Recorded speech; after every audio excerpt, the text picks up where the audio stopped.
तुम्हारी गुलामी और तुम्हारी गरीबी ने पश्चिम को ये ख्याल दे दिया है तुम किसी कीमत के नहीं हो, तुम जिंदा भी नहीं हो, तुम मुर्दों की एक जमात हो।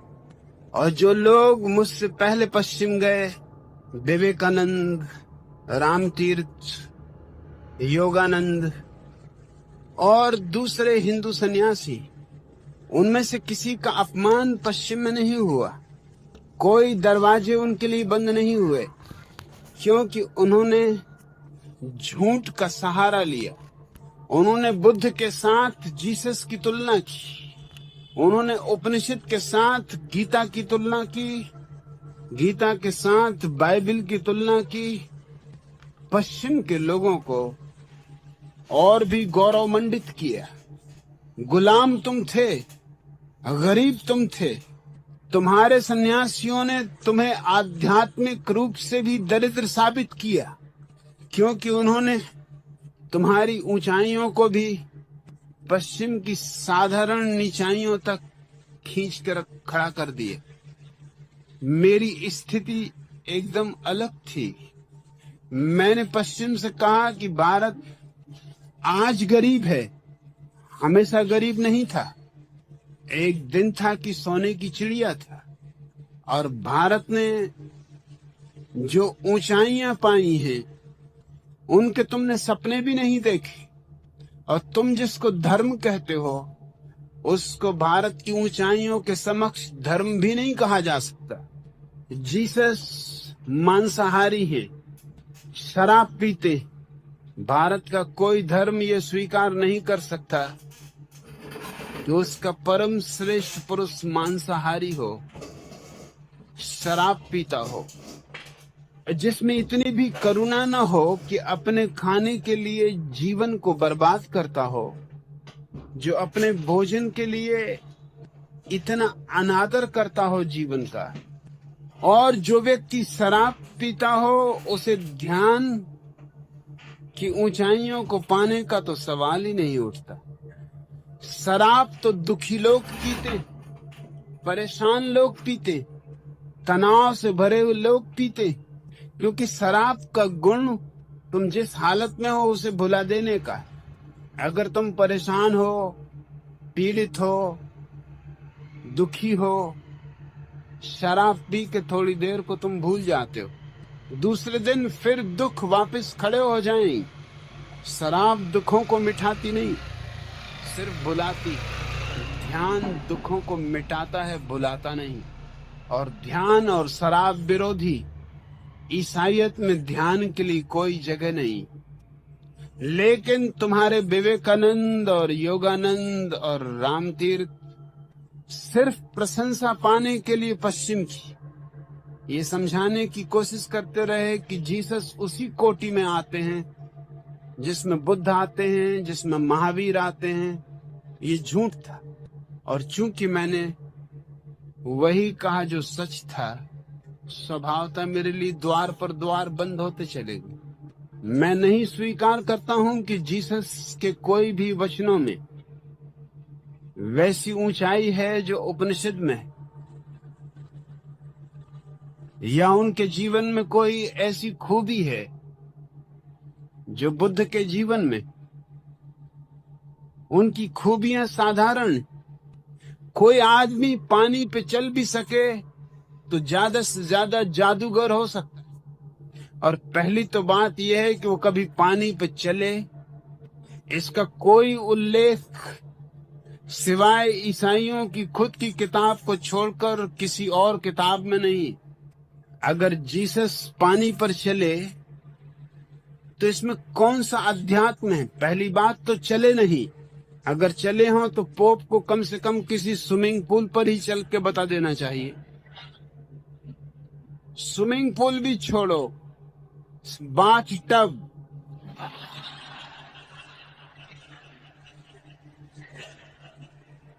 उतना भी प्रमाण काफी होगा, क्योंकि वो प्रतिनिधि है और इनफॉलिबल, उनसे कोई भूल नहीं होती। और अगर कोई आदमी पानी पे चला भी हो तो इससे अध्यात्म का क्या संबंध है? रामकृष्ण के पास एक आदमी पहुंचा, वो एक पुराना योगी था, रामकृष्ण से उम्र में ज्यादा था। रामकृष्ण गंगा के तट पर बैठे थे। उस आदमी ने आके कहा कि मैंने सुना है तुम्हें लोग पूछते, लेकिन अगर सच में तुम्हारे जीवन में अध्यात्म है तो आओ मेरे साथ गंगा पर चलो। रामकृष्ण ने कहा थके मांदे हो, थोड़ा बैठ जाओ, फिर चल लेंगे। अभी कहीं जाने की भी कोई जरूरत नहीं है, और तब तक कुछ थोड़ा परिचय भी हो ले, परिचय भी नहीं है। पानी पर चलने में तुम्हें कितना समय लगा सीखने में? उस आदमी ने कहा 18 वर्ष। रामकृष्ण हंसने लगे। उन्होंने कहा मैं तो पानी पे नहीं चला,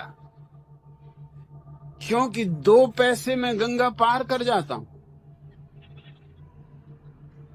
2 पैसे का काम 18 वर्ष में सीखना मैं मूर्खता समझता हूं, अध्यात्म नहीं। और इसमें कौन सा अध्यात्म है कि तुम पानी पे चल लेते हो? इससे तुमने जीवन का कौन सा रहस्य पा लिया? एक घटना मुझे स्मरण आती है जो तुम्हें फर्क को समझाएगी। जीसस के संबंध में कहा जाता है कि उन्होंने एक मुर्दे आदमी को जिंदा किया।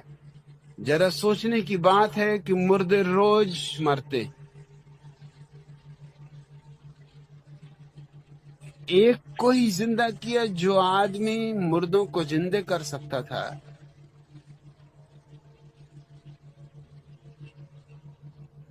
ये थोड़ा आश्चर्यजनक है कि उसने एक को ही जिंदा किया, और वो भी उसका अपना मित्र था, लजारस। मामला बिल्कुल बनाया हुआ है। लजारस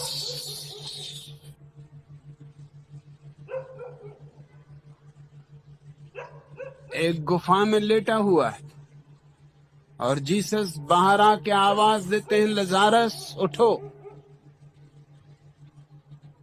मृत्यु से बाहर जीवन में आ, और लजारस तत्काल गुफा के बाहर आ जाते। अब बहुत सी बातें विचारनी थी। पहली तो बात, यह आदमी जीसस का बचपन का मित्र था। दूसरी बात, जो आदमी मर जाने के बाद वापस लौटा हो, उसके जीवन में कोई क्रांति घटनी चाहिए। लजारस के जीवन में कोई क्रांति नहीं घटी। इस घटना के अलावा लजारस के बाबत कहीं कोई उल्लेख नहीं। क्या तुम सोचते हो एक आदमी मर जाए,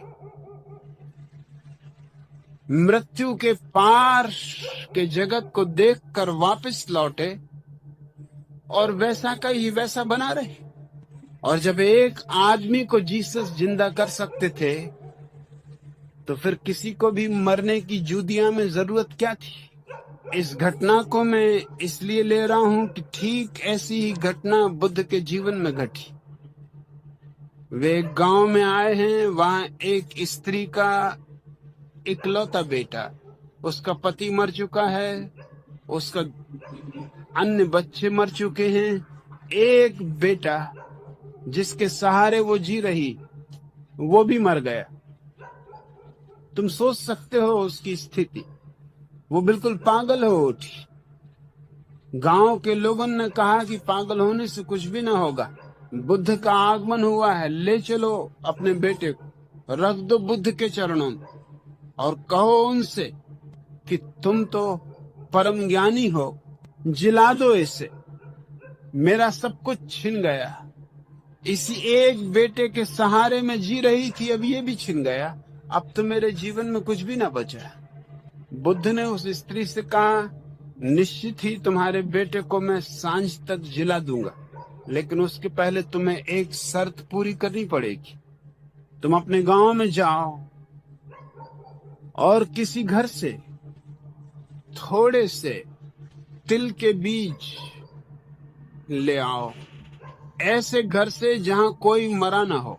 बस वो बीज तुम ले आओ, मैं तुम्हारे बेटे को जिला दूं। वो पागल औरत स्वभावतः पागल होने की स्थिति में थी, भागी, इस घर में गई, उस घर में गई। लोगों ने कहा तुम कहते हो एक मुट्ठी बीज हम बैलगाड़ियां भर के तिल के ढेर लगा सकते, मगर हमारे बीज काम ना आएंगे। हमारे घर में तो न मालूम कितने लोगों की मृत्यु हो चुकी। सांझ होते होते वो सारा गांव उसे एक ही जवाब दिया कि हमारा बीज तुम जितना चाहो उतना ले लो, लेकिन ये बीज काम ना आएंगे। बुद्ध ने बड़ी उल्टी शर्त लगा दी, ऐसा कौन सा घर है जिसमें कोई मरा ना हो। दिन भर का अनुभव उस स्त्री के जीवन में क्रांति बन गया। वो वापस आई, उसने बुद्ध के चरणों को छुआ और कहा कि भूलें, छोड़ें इस बात को कि लड़का मर गया। यहाँ जो भी आया है उसको मरना पड़ेगा। तुमने मुझे ठीक शिक्षा दे दी। अब मैं तुमसे ये चाहती हूँ कि इसके पहले मैं मरूं, मैं जानना चाहती हूँ वो कौन है मेरे भीतर जो जीवन है। मुझे दीक्षा दो। जो लड़के की जिंदगी मांगने आई थी वो अपने जीवन से परिचित होने की प्रार्थना लेके खड़ी हो गई। वो सन्यासिनी हो गई और बुद्ध के जो शिष्य परम अवस्था को उपलब्ध हुए उनमें अग्रणी थी। इसको मैं क्रांति कहता हूं। बुद्ध अगर उस लड़के को जिंदा भी कर देते तो भी क्या था, एक दिन तो वो मरता ही। लजारस भी एक दिन मरा होगा, लेकिन बुद्ध ने उस स्थिति का एक आध्यात्मिक रुख, एक नया आयाम ले लिया। हम हर चीज को ऊपरी और बाहरी तल से देखने के आदी नहीं। मैं मानता हूं बुद्ध ने जो किया वो महान, और जो जीसस ने किया वो साधारण, उसका कोई मूल्य नहीं। मेरी इन बातों ने पश्चिम को घबरा दिया। घबरा देने का कारण ये था कि पश्चिम आदी हो गया है एक बात का कि पूरब गरीब है, भेजो ईसाई मिशनरी और गरीबों को ईसाई बना लो, और करोड़ों लोग ईसाई बन रहे हैं। लेकिन जो लोग ईसाई बन रहे हैं पूरब में, वो सब गरीब हैं, भिखारी हैं, अनाथ हैं, आदिवासी हैं, भूखे हैं, नंगे हैं। उन्हें धर्म से कोई संबंध नहीं है। उन्हें स्कूल चाहिए, अस्पताल चाहिए, दवाइयां चाहिए, उनके बच्चों के लिए शिक्षा चाहिए, कपड़े चाहिए, भोजन चाहिए। ईसाईयत कपड़े और रोटी से उनका धर्म खरीद रही। मुझे दुश्मन की तरह देखने का कारण ये था कि मैंने कोई पश्चिम के गरीब को या अनाथ को या भिकमंगे को, और वहां कोई भिकमंगों की कमी नहीं, सिर्फ अमेरिका में 30 मिलियन भिखारी हैं जो दुनिया के दूसरे भिखारियों को ईसाई बनाने में लगे हैं। वो अपने भिखारियों के लिए कुछ भी नहीं कर रहे हैं क्योंकि वो ईसाई हैं ही। मैंने जिन लोगों को प्रभावित किया उनमें प्रोफेसर्स थे, लेखक थे, कवि थे, चित्रकार थे, मूर्तिकार थे, वैज्ञानिक थे, आर्किटेक्ट थे, प्रतिभा संपन्न लोग थे। और ये बात घबराहट की थी कि अगर देश के प्रतिभा संपन्न लोग मुझसे प्रभावित हो रहे हैं तो ये एक बड़े खतरे की सूचना है, क्योंकि यही लोग हैं जो रास्ता तय करते हैं दूसरे लोगों के लिए। इनको देखकर दूसरे लोग उन रास्तों पर चलते हैं। इनके पद चिन्ह दूसरों को भी इन्हीं रास्तों पर ले जाएंगे। और मैंने किसी को भी नहीं कहा कि तुम अपना धर्म छोड़ दो। मैंने किसी को भी नहीं कहा कि तुम कोई नया धर्म स्वीकार कर लो। मैंने तो सिर्फ इतना ही कहा कि तुम समझने की कोशिश करो क्या धर्म है और क्या अधर्म। फिर तुम्हारी मर्जी, तुम बुद्धिमान हो और विचारशील हो। मेरा एक ही जुर्म है और एक ही अपराध है कि मैंने उन देशों में पहली बार ये जिज्ञासा पैदा की कि जिस पूरब के लोगों को हम ईसाई बनाने के लिए हजारों मिशनरियों को भेज रहे हैं। उस पूरब ने आकाश की बहुत ऊंचाइयां छुई, हम अभी जमीन पर भी घसीटने के योग्य नहीं। उन ऊंचाइयों के सामने उनकी बाइबल, उनके प्रोफेट, उनके मसीहा बहुत बचकाने, बहुत अदना, अप्रौढ़, अपरिपक्व सिद्ध होते। इससे एक घबराहट और एक बेचैनी पैदा होगी। मेरी एक भी बात का जवाब पश्चिम में नहीं।